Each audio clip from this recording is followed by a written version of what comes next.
Bonjour à tous, dans le cadre de la célébration du jubilé 20e de la STK, la STK Grand-Champ est fière de vous présenter une petite vidéo sur l'anticonformisme et le blasphème. Notre verset directeur est dans Exode, chapitre 20, verset 7, que je vous lis. « Tu n'utiliseras pas le nom de l'Éternel ton Dieu pour tromper, car l'Éternel ne laisse pas impuni celui qui utilise son nom pour tromper. » Donc à ce sujet, nous avons retrouvé quelques passages dans la Bible qu'on va vous partager dans cette vidéo. Donc on a 3 exemples. Il y a les 400 prophètes et Michée dans 1 Roi chapitre 22.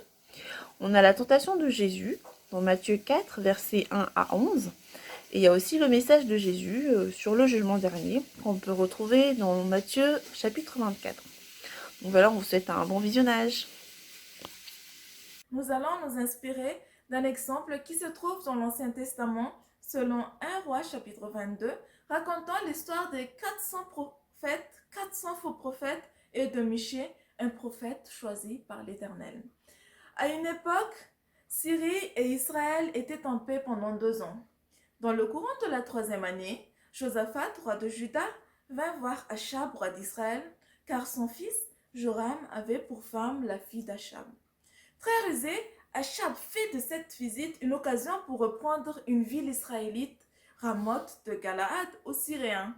Alors il demanda à Josaphat, Ben-Hadad, roi de Syrie, n'a pas tenu parole. Viendras-tu combattre avec moi pour reprendre Ramoth de Galaad? Josaphat répondit, mais consulte d'abord le Seigneur. Pourtant, Achab ne craint pas du tout Dieu, mais il est religieux. Quand Josaphat désire s'enquérir de la parole de l'Éternel, Achab a à sa disposition 400 prophètes qui prétendent connaître la pensée du Seigneur. Comme prophètes de métier, ils prédisent tous le succès. Ils disent, tu peux y aller, le Seigneur te livrera la ville.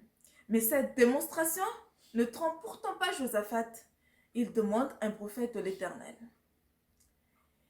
Il y en avait bien encore un, mais Achab le haïssait parce que Michée, fils de Jimla, qui parlait de la part de Dieu, ne pouvait que lui prophétiser du mal.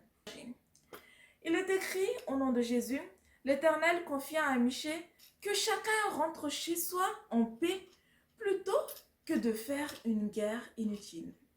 En apparence, le règne d'Achab avait été prospère, mais il avait fait ce qui était mauvais aux yeux de l'Éternel.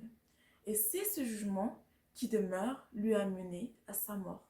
Aucun de nous est exempté de faiblesse. Alors prions sans arrêt pour que le Saint-Esprit puisse nous accompagner et nous éloigner de la ruse des malfaisants.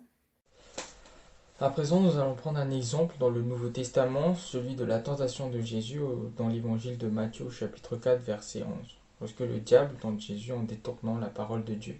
On connaît tous cette histoire quand Jésus, dans le désert, a été tenté par le diable. Aucune vie ne se déroule sans tentation et sans combat. Dans ce récit, Jésus n'a pas été épargné par ces tentations.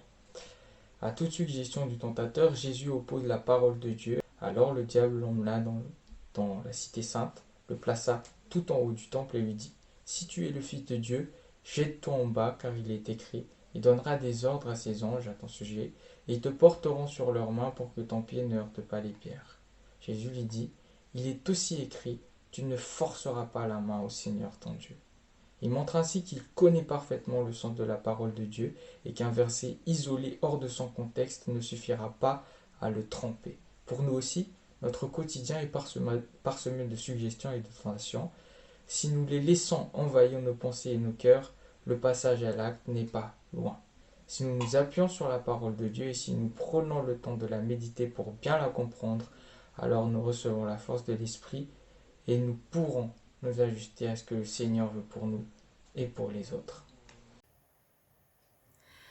Le verset nous rappelle également un autre passage de la Bible qu'on peut trouver dans Matthieu chapitre 24.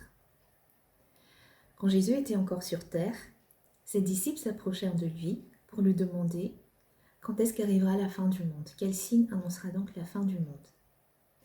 La première réaction de Jésus à ce moment-là était de leur dire « Faites bien attention, que personne ne vous induise en erreur, car plusieurs viendront sous mon nom en disant « Je suis le Messie » et ils tromperont beaucoup de gens.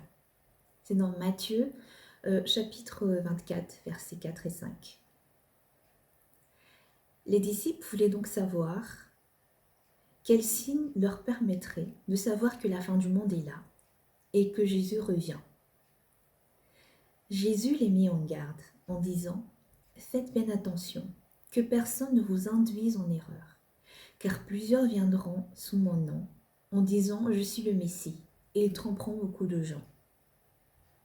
Les amis, soyons vigilants, car si notre foi n'est pas bien fondée, d'autres personnes pourraient prétendre partager notre foi et au final s'en servir pour nous tromper.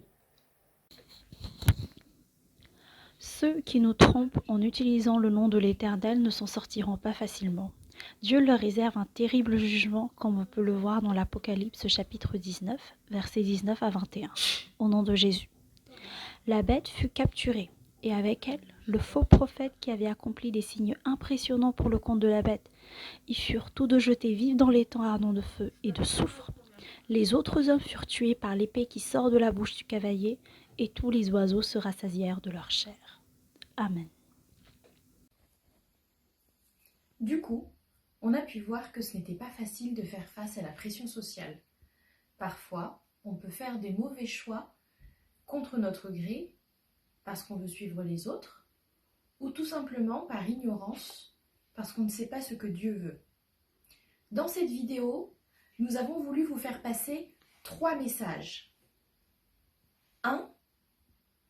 Est-ce que vous voulez suivre la lumière ou suivre les autres au risque de partir dans l'abîme? 2. Est-ce que vous connaissez bien ce en quoi vous croyez? Pourrait-on vous tromper en utilisant à tort des versets de la Bible?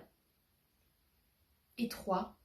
Ne soyons pas de ceux qui utilisent la parole de Dieu à tort pour justifier nos propres désirs.